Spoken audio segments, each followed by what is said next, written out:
ഇന്ന് തന്നെ ഡൗൺലോഡ് ചെയ്യൂ. കാണൂ നിങ്ങളുടെ ഫേവറേറ്റ് ഷോസ്. എടുക്കേണ്ട ഒരു സിറ്റുവേഷൻ വരും. അപ്പോ അമ്മയും ഞാനും വേണൂട്ടനും രാധമ്മയും മാത്രം ഒരുമിച്ചൊരു തീരുമാനം എടുക്കാം. അതുവരെ വാടക വീട്ടിൽ താമസിക്കട്ടെ. വീടില്ലാഞ്ഞിട്ടല്ലോ. മറന്നുപോയ ചില കാര്യങ്ങളൊക്കെ ഞാനൊന്ന് ഓർമ്മിപ്പിക്കട്ടെ. അല്ല, വെറുതെ ഒരു രസത്തിനെ. ഞാനത് ചെയ്യില്ലെന്ന് അംബികയ്ക്ക് നന്നായിട്ട് അറിയാം. കാരണം അംബികയുടെ സംസ്കാരം അല്ലല്ലോ എന്റേത്. സ്വന്തം കണ്ണുകളിൽ വലിയ തടിയിരിക്കുമ്പോഴേ കണ്ടവന്റെ കണ്ണിലെ കരട് അന്വേഷിക്കരുത്.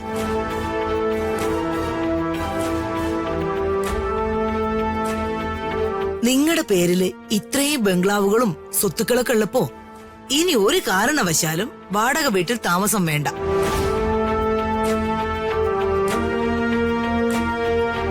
നിങ്ങൾക്ക് ഏത് വീടാ ഇഷ്ടാന്ന് വെച്ചാ അങ്ങോട്ട് താമസം മാറാം.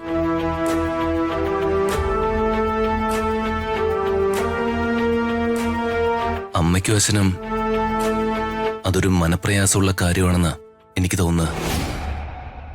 എന്നു പറഞ്ഞാ പറ്റുവോ?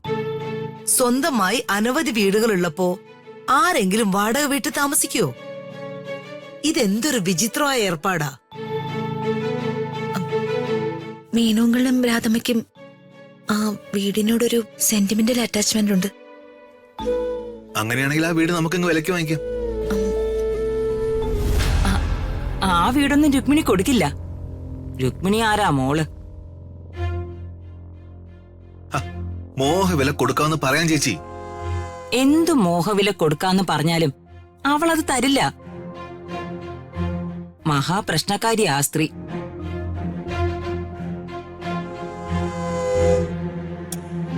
അല്ലേടാ ദീപക്കെ? ഞാനെങ്ങനെ അറിയാനാ? എനിക്ക് അവരുമായിട്ടോ അവരുടെ മകളുമായിട്ടോ യാതൊരു ബന്ധവുമില്ല.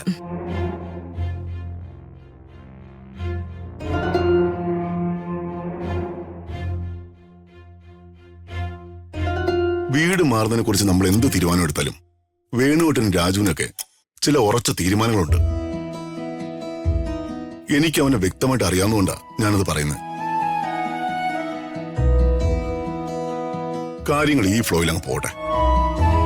ധൃതി വെച്ചൊരു തീരുമാനം എടുക്കണ്ട.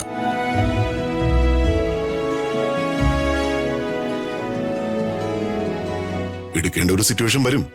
അപ്പോ അമ്മയും ഞാനും വേണൂട്ടനും രാധമ്മയും മാത്രം ഒരുമിച്ചൊരു തീരുമാനം എടുക്കാം.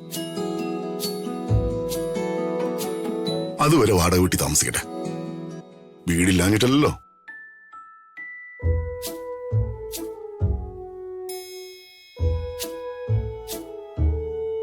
നിങ്ങൾ ആഹാരം കഴിക്കേ.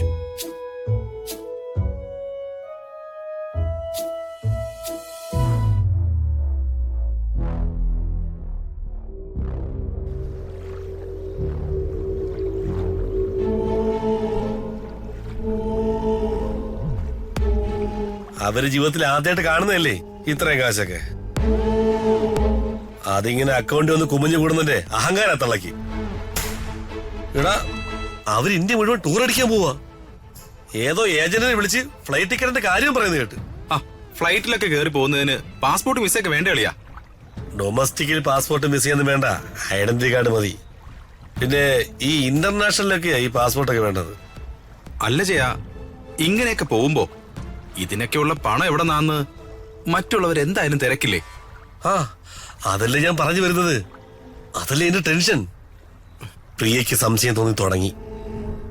ഇത് വലിയ പുലിവാലാകും. അളിയാ, ഇത് ഗവൺമെന്റ് ലെവലുള്ള വെട്ടിപ്പാ. എങ്ങാനും ലീക്കായി പിടികൂടിയാ എന്തൊക്കെയാ സംഭവിക്കാന്നറിയാവോ? വിദ്യാഭ്യാസ മന്ത്രി വർമ്മ സാറ് രാജിവെക്കേണ്ടി വരും. നിന്റെ അളിയൻ രാജു, നീ, നിന്റെ അമ്മ, ഒടുവിൽ ഞാൻ വരെ അകത്താവും. ഇനി ബന്ധിയുടെ ഇക്കാര്യം ലീക്കാതിരുന്നാ മതി. അതിന് ഒരേ ഒരു വഴിയേ ഉള്ളൂ. നിന്റെ അമ്മയോട് അടങ്ങി ഒതുങ്ങി ജീവിക്കാൻ പറയും. അവര് കേക്കണ്ട കളിയാ. കേൾപ്പിക്കണം. ദേ, പണി വരാൻ പോകുന്നതേ ചെറുതല്ല എന്ന് അവരെ ബോധ്യപ്പെടുത്തണം.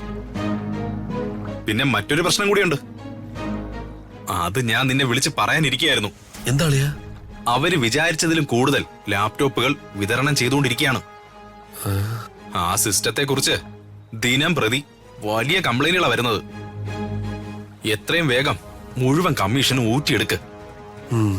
പിടി വീണു പോയാ എന്റെ ജയ പണി പാളുവേ. ആദ്യം നിന്റെ അമ്മയെ നീ നിലയ്ക്ക് നിർത്ത്.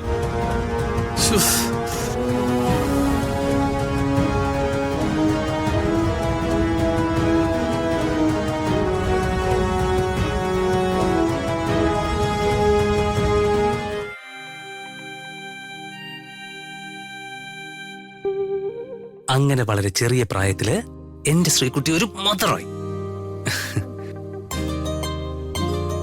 ചെത്തി നടക്കേണ്ട പ്രായത്തില് എന്റെ ഹരീഷേട്ടൻ ഒരു ഫാദറും ആയി.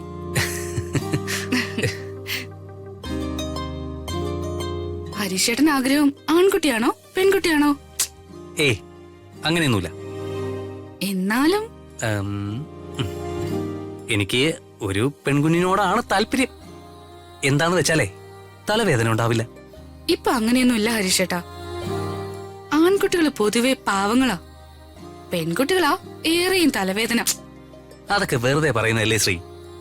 ആണായാലും പെണ്ണായാലും വളർത്തുന്നത് പോലെ ഇരിക്കും.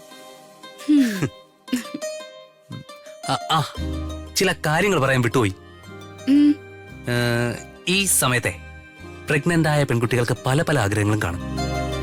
പച്ചമാങ്ങ, വാളംപുളി, മസാല ദോശ, ചിക്കൻ 65, മാംഗോസ്റ്റി. ഒന്ന് പോ ഹരീഷേട്ടാ. ആ ലത ചേച്ചി ആയിരിക്കും. വാ.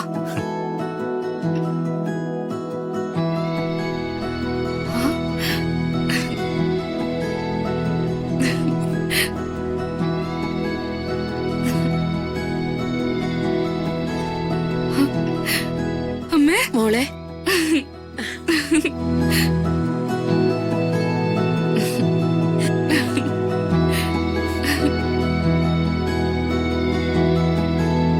മോളെ ഇപ്പൊ ഓടിയതിരിക്കട്ടെ, ഇനി അങ്ങോട്ട് കൂടുതൽ ഓടുകയും ചാടുകയും ഒന്നും വേണ്ട കേട്ടോ. അച്ഛാ മോളെ